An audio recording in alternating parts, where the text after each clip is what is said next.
빈살만은 조금 다릅니다. 그냥 미국 1극으로 가는 거에 대해서는 조금 회의가 있고 전 세계는 다극으로 갈 것 같다. 그 다극의 한 극을 갖다가 사우디가 맡고 싶다는 생각을 하고는 있는 것 같아요. 기본적으로 바이든 행정부랑 사이가 나쁩니다. 바이든 같은 경우는 뭐 탈석유 이야기하면서 뭐 전기 자동차 이야기하고 그다음에 무슨 재생에너지 이야기하고 이상한 다른 이야기 하니까 그 중국하고 인도하고 한테 내가 석유 줄 테니까 가서 쓰라 하면서 지금 사우디의 외교는 중국에도 가까워지지만 인도하고도 굉장히 가깝게 되고 있는 상황.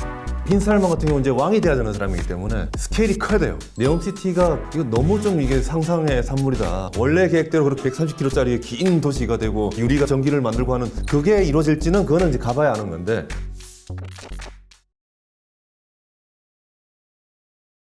사우디라는 나라나 이런 데서 이렇게 큰 관심이 없는 분들도 한 번은 되게 깜짝 놀라면서 이게 뭐냐 하면서 사우디에 관심을 갖게 된 계기가 그 네옴 시티라는 거죠. 거의 나라 하나 될 만한 규모의 신도시를 사막에다가 건설을 하겠다는 건데, 이제 지금 이 자료 사진 보시면 아시겠지만은 정말 어디 그런 SF 영화에 나올 것 같은 그런 어마어마한 규모의 프로젝트입니다. 빈살만 왕세자가 한국 방문했을 때 한국 그 재계 총수들 만난 자리에서도 이 네옴 건설 프로젝트 좀 많이 좀 참여를 해달라 이렇게 요청을 한 걸로 알려져 있어요. 이 네옴시티 프로젝트는 지금 현재 어떻게 되고 있습니까? 네옴시티가 길이가 거의 130km? 그러니까 서울에서 어느 정도까지 천안 넘나요? 한 대전까지 가나요? 굉장히 직선 도시거든요, 이게. 근데 이게 역사적으로 직선 도시라는 걸 제가 본 적이 없어가지고, 도시라고 그러면 어떤 중앙을 중심으로 이렇게 동심원을 그려서 확대를 하지. 이거 너무 좀 이게 상상의 산물이다. 그리고 우리가 아이디어는 많이 나오는데 진척은 별로 없더라. 네옴시티가 일단 첫 번째, 빈살만 같은 경우는 이제 왕이 돼야 되는 사람이기 때문에 스케일이 커야 돼요. 그리고 사람들한테 꿈을 줘야 된다고 저는 보거든요. 그러니까 제 생각에 사우디를 180도 바꾼다라는 그런 꿈을 준다고 그럴까? 그런 야심찬 느낌을 주려면은 이런 프로젝트는 좋다. 근데 프로젝트가 정말 원한 대로 원래 계획대로 그렇게 130km짜리 긴 도시가 되고 유리가 있고 유리가 사실은 뭐 태양광 비슷해가지고 그거로 전기를 만들고 하는 그게 이루어질지는 그거는 이제 가봐야 아는 건데 아마 모양은 수정해 나갈 거라 보는데 그럼에도 불구하고 이야기는 꺼내놨기 때문에 왕이 될 사람이 그 네옴시티 이거는 수에즈 운하 들어가는 쪽에 있거든요. 그러니까 그쪽에서 아마 굉장히 거대한 도시가 만들어질 것 같아요. 만들어지는데 그게 지금의 형식대로 될 것 같지는 않고 한국 건설업이 진출할 때는 수정을 겹칠 거라고 갖다 머릿속에서 생각을 하면서 하지 않겠는가. 원래 이 거창한 정말 거창한 규모보다는 조금 더 다운사이징 되지 않겠는가. 이건 하는 꿈을 주는 거니까 우리 꿈이 뭐 다 실현되는 건 아니잖아요. 그렇게 보면은 네옴시티가 보이지 않을까 그런 생각 듭니다. 사실은 네옴시티도 현재 어떤 전반적인 글로벌 경기라든지 이런 거 볼 때는 원한대로 추진을 하기는 사실 또 이제 간간히 들려오는 보도들을 보면은 자꾸 공사들이 계속 지연이 되고 있고 또 그 와중에 이제 이런 예산이나 이런 것들도 많이 소진한 상태라서 지금 그래서 그 사우디 쪽 그 대표적인 공기업들 중에 몇 군데는 지분을 또 추가로 매각을 하려고 그런 얘기들도 나오고 있어서 말씀하신 것처럼 어쨌든 빈살만 왕세자 입장에서는 이 자기가 이제 일단 수건 사업처럼 플래그십의 프로젝트로 걸어놓은 거기 때문에 안 할 수는 없겠지만은 아무래도 이 현실적인 문제도 있기 때문에 좀 어느 정도 변화가 거치지 않을까 싶은 생각이 들어요.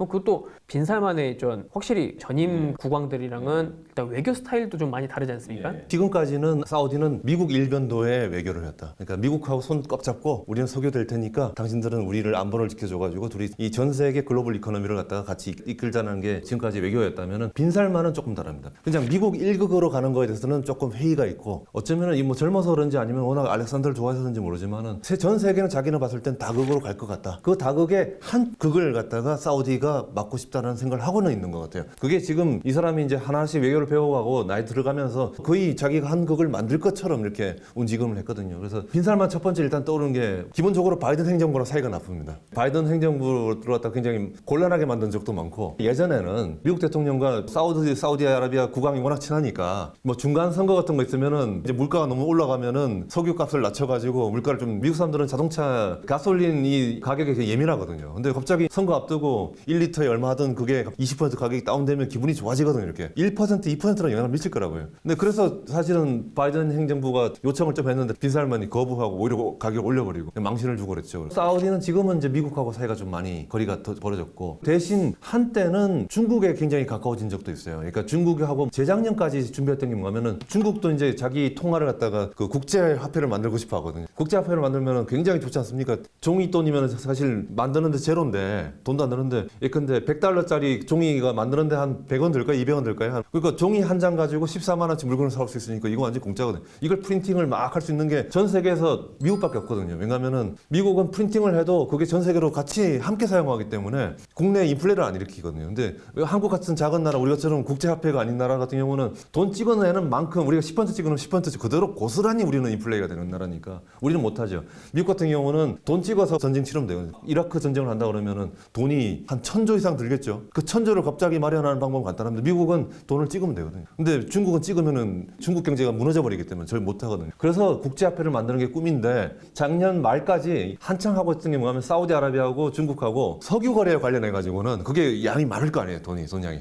그걸 갖다가 중국이 이제 달러로 줬는데 그러지 말고 우리 그냥 위안화로 너희 받으면 어떻겠냐 이렇게 해가지고 이 사우디를 중심으로 해가지고 석유와 관련해서는 뭔가 위안화로 결제를 할 수 있도록 시스템을 만들려고 그랬거든요. 근데 그때 사우디가 저는 해주면은 미국한테 혼날 텐데라는 생각이 들었는데 역시 빈살만이 그건 안 받더라고요. 그 정도까지는 가지 않았는데 일단 그런 움직임이 있었다는 것 자체도 미국에게는 굉장히 경종이 되는 거고 또 하나 사우디 외교를 봐야 될 게 뭔가면 사우디는 석유를 사용하는 시간이 이제 얼마 안 남았거든요. 이제 해봤자 얼마 되겠습니까? 한 20년 쓸까요 앞으로? 그래서 이거 가지고 비싸게 팔아가지고 빨리 달러라든 현금을 많이 모아가지고 그 돈 가지고 나중에 경제 발전도 해야 되고 이제 경제 변화를 일으켜야 되잖아요. 그래서 지금 사우디하고 UAE 같은 중동 지방 사람들은 빨리 이 석유를 갖다 팔아치우려고 그러는 거예요. 근데 지금 바이든 같은 경우는 뭐 탈석유 이야기하면서 뭐 전기 자동차 이야기하고 그다음에 무슨 재생에너지 이야기하고 이상한 다른 이야기 하니까 미국 소비는 자꾸 줄어들려고 그러잖아요. 그래서 지금 믿을 거라고는 이 땅 속에 묻어 있는 걸 다 파가지고 현금화 시킬 수 있는 거는 믿을 수 있는 거는 중국하고 인도밖에 없습니다.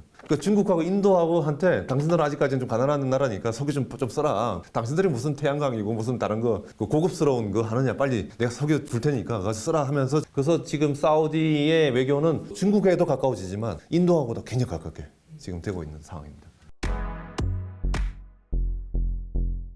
네, 그러면은 이제 사우디랑 대한민국이랑 직접적으로 또 연관되는 게 적지 않잖아요. 옛날에는 뭐 건설붐 뭐 이런 거 있을 때는 많이 했었는데 사실 또 이제 지금 네옴시티 건설하면서 아마 그런 것도 있겠지만은 그거 외에 이제 다른 쪽에서의 협력이나 이런 가능성이 더 많을 것 같아요. 그렇죠. 예. 지금 팔레스타인 사태와 관련해 가지고 지금 사우디하고 미국 쪽에서 이야기하고 있는 거는 투 스테이트 모델, 두 나라로 이스라엘하고 그다음에 독립적인 팔레스타인 두 개로 간다. 이걸 갖다가 사우디 쪽에서 지금 비살만 밀어붙이고 있고 바이든 같은 경우가 그걸 받을까 지금 하고 있는 중인 것 같아요. 지금 받고 있는 것 같고.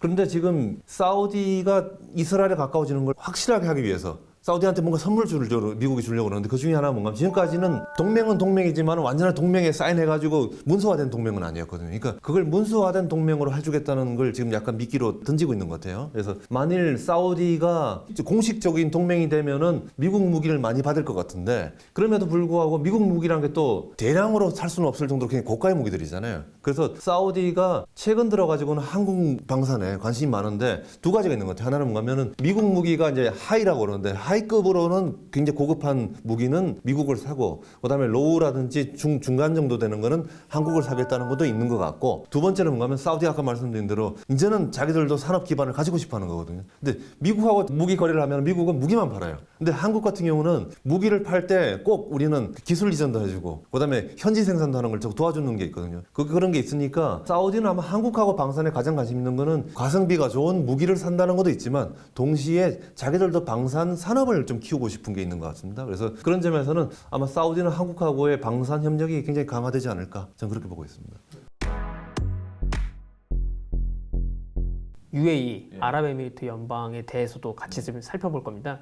UAE 하면은 우리는 알고 있는 거는 딱 두 도시밖에 없잖아요. 아부다비 아니면 두바이. 저도 지금 이름을 다 외우지도 못하고 있는 다른 또 7개 우리식으로 하면 토우국이라고 하는데 보통 이제 에미리트라고 해서 일종의 약간 제후들의 어떤 국가라고 할까요? 네, 이제 이런 연방입니다. 여기도 19세기 이때까지만 해도 사실은 영국의 그러니까 식민지는 아니지만 보호령 이제 이런 차원에 이렇게 있었고 독립을 한 게 1971년이에요. 근데 항상 지도자로 나오는 이름은 거의 똑같아요. 왜냐면은 주 권력을 가진 에미리트가 하나는 아부다비의 그 알 나흐얀 왕가이고 그리고 두바이의 알 막툼 왕가. 항상 그 어디 UAE 대표라든지 해서 오는 사람 보면은 하여튼 알 나흐얀 아니면 알 막툼입니다.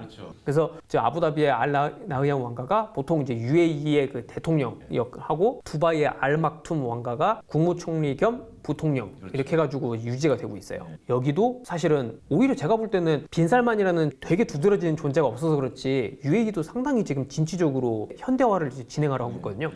그러니까 UAE라는 나라 저는 볼 때마다 야, 이 나라 참 세다는 느낌 드는 게 UAE가 나라도 뭐 작고 인구도 얼마 없잖아요. 인구가 없는데 이 나라가 정말 센 나라인 게 그 예컨대 리비아 같은 나라 하나 치면은 UAE는 중동 지역에서 외교의 허브 중에 하나예요. 외교와 금융의 허브. 근데 우리가 사실은 외교라는 게 국방력만 써서 되는 게 아니고 또 돈도 힘이잖아요. 그러니까 두바이 같은 데는 금융 허브잖아요. 허브니까 돈도 많이 몰려 있고. 두 번째는 가면 이제 석유나 이런 가스 같은 거 나니까 돈이 기본적으로 많은데 우리 같은 경우는 이제 연기금 같은 걸 갖다가 국내에다 많이 넣잖아요. 그리고 해외는 조금 적게 보내는 데 있는데 UAE 전체는 국부 펀드를 1,000 몇백 조를 가지고 있어요. 국내는 이제 사람 기반이 많지 않으니까 해외에다 주로 이렇게 투자를 해 나가거든요. 그러니까 예컨대 외교적으로 활용을 할 수 있는 거죠. 이걸 갖다가 어디다가 돈을 보내느냐에 따라 가지고 그 나라의 운명이 달라질 수 있잖아요. 작은 나라 같은 경우 내가 50조 줄게 그러면은 달라지는 거잖아요. 북한 같은 나라에 UAE가 10조 투자하겠다 그러면 북한 경제가 막 흔들릴 거거든요. 그 정도로 이 1,000 몇백 조라는 거는 엄청난 건데 이 돈을 가지고 외교를 해 나가거든요. 그래서 그 사실은 UAE랑 그 옆에 있는 카타르가 사이가 굉장히 나쁩니다. 외교적으로 약간 라이벌이에요. 중동의 외교는 UAE와 카타르가 이 두 나라가 쌈박질해가지고 지금 내전이 계속 치열하게 나타나고 있는 게 리비아입니다. 리비아는 동쪽하고 서쪽이 딱 나눠져가지고 아직까지 전쟁을 하고 있어요. 전쟁을 하고 있는데 한쪽 편은 UAE가 뒤에서 조정하고 있고 돈 주고 무기 사주고 그다음 외교적으로 코치해주고 반대쪽은 또 카타르가 또 코치하고 돈 주고 그러고 있거든요. 그러니까 현대적인 두바이 가보면은 그냥 스포츠카 몰고 다니는 그런 은행가들이 있어 보이는데 그 뒤에 있는 왕가들과 이 외교관들의 머리는 굉장히 뛰어나죠. 인구의 절반은 외국인들이에요. 그러니까 노동하는 거는 외국인들이 하고 UAE 사람들, 아랍인들은 자기들끼리 일종의 공직자가 돼가지고 위에서 통치를 하는 거죠. 범통치 세력에 들어가 있는 거죠. 그다음에 또 그 전쟁은 어떻게 하느냐? 전쟁 같은 경우는 하면은 또 용병이 있잖아요. 돈 줘가지고 용병 쓰면 되는 거고. 그다음 뭐 무기는 제일 좋은 무기 쓰면 되는 거고. 지금 무기도 한국 무기 많이 사잖아요. 그러니까 군사력도 은근히 괜찮고 거기다가 돈의 힘도 아주 세고 그다음에 뭐 두바이 같은 데 오면은 뭐 정보라든지 이런 것들 많이 들어오니까 또 언론의 힘도 굉장히 세고 여러 가지 그 일종의 소프트 파워부터 하드 파워까지 잘 갖춰진 작은 나라지만은 정치적 힘이라든 세계적인 영향력은 괄시할 수 없을 정도로 강한 나라. 이렇게 보면 됩니다. 또 UAE도 마찬가지로 미국 주도의 어떤 일극 체제에 또 약간씩 좀 어깃장을 놓는 그게 있었잖아요. 저는 좀 놀랐던 게 이 우크라이나 전쟁 직후에 사실 이제 미국이 주도해서 러시아에 대해서 비난하는 그런 결의안을 유엔에서 하려고 했었는데 UAE가 기권을 해가지고 그래서 그때도 상당히 파문이었거든요. 네. 그리고 UAE나 사우디나 그동안에 사실 안보는 되게 미국에 많이 의존하던 편이 있었는데 지금도 사실은 뭐 미국에 그렇다고 의존을 끊겠다는 건 이런 건 아니지만은 또 약간 다른 일종의 보험 차원의 그런 것들을 또 두고 싶어 하는 것 같아요. 그러니까 UAE는 또 신기하게 그 중국이랑도 연합 그 공군 그 훈련을 하게 됐습니다. 그런 거는 오히려 사실 사우디보다도 한 발 나가는 행보인 건데 그런 측면에서 UAE도 사실 한국이랑은 특히 안보 차원에서 협력할 수 있는 여지는 많이 있는 것 같아요. UAE도 그렇고 사우디도 그렇고 사실 최근 몇 년 전부터 미국에 대해서 약간 좀 섭섭함이 좀 있었던 게 외부의 공격을 받아가지고 뭐 후티 반군도 마찬가지 사우디가 그랬잖아요. 그쪽에서 무슨 드론 가지고 공격했을 때 미국에다가 빨리 도와달라고 부탁을 하면 미국 쪽에서 굉장히 도와주는 게 떨떠름하게 잘 안 도와주는 거거든요. 미국 같은 경우 기본적으로 이른바 피벗이라는 게 있어가지고 동아시아로 우리는 태평양 쪽으로 모든 무게 중심을 옮기겠다고 했잖아요. 하고 나서 지금 군사력이나 모든 관심이 동아시아로 옮겨가고 있거든요. 옮겨가면서 중동을 굉장히 소홀히 했던데 소홀히 하니까 이 사람들은 또 섭섭한 거예요. 자기들 좀 도와달라고 이야기했는데 별로 안 도와주더라. 그러니까 UAE도 그렇고 지금 사우디아라비아도 그렇고 갑자기 그렇다면 우리는 그냥 자력으로 방어하는 거 해야 되고 그다음 아까 말씀하신 대로 보험을 들기 위해서 중국이란 러시아하고도 관계를 좀 잘 해야 되겠다 이런 생각을 하고 있었던 거예요. 그러니까 지금 그 과정에서 지금 미국이 앞으로 어떻게 나올지 그리고 미국 같은 경우가 이제 또 중요한 게 올해 말에 이제 트럼프가 재선될 가능성이 높잖아요. 꽤 있는데 트럼프가 되고 나면 또 어떤 일이 벌어질지 지금 UAE도 그렇고 빈살만도 그렇고 지금 빈살만은 기본적으로 트럼프랑 가까운 관계고 그래서 앞으로 어떻게 될지는 지금 미국 대통령 선거 그다음 UAE하고 사우디아라비아의 지금 움직임 그렇다가 아주 면밀하게 봐야지 알 수 있을 것 같아요. 지금은 우리가 어떻다라고 속단을 낼 수 없는 상황입니다.